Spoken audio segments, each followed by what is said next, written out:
Hello guys, నేను మీ Anusha. Hair ఫ్రైయర్లో ఫ్రిష్ fry ఎటువంటి oil use చేయకుండా మనం పిల్లలకు కూడా చాలా చక్కగా ఈ ఫ్రై అయితే పెట్టేయచ్చు అనమాట. సో దీనికి వచ్చేసరికి ఏం చేయాలో చూసేద్దామా. Welcome to Anu foods. నేను మీ అనుష.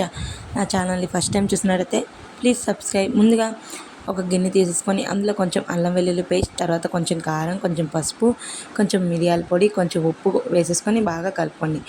ఒక నిమ్మ చెక్కను కూడా కలుపుకోండి పిండి. ఆ నిమ్మరసం కూడా కలుపుకున్న తర్వాత ఇంకేముంది, చాప ముక్కలకి ఈ పేస్ట్ మొత్తం అప్లై చేసేసుకోవడమే.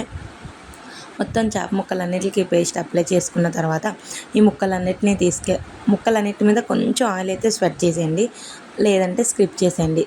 ఆయిల్ లేకపోయినా కూడా ఏం పర్లేదు. సో ఇంకేముంది, ఎయిర్ ఫ్రైయర్లో మొత్తం పీసెస్ అన్నీ పెట్టేసుకొని అక్కడ ఆల్రెడీ టైం అయితే ఇస్తాడు. సో ఆ టైంకి ఒక 5 మినిట్స్ ఎక్కువ పెట్టుకోండి, ఫ్రై చాలా బాగా అవుతుంది. సో టైమింగ్ అయితే పెట్టేసుకుంటే ఇది ఆటోమేటిక్గా ఆఫ్ అయిపోతుందట.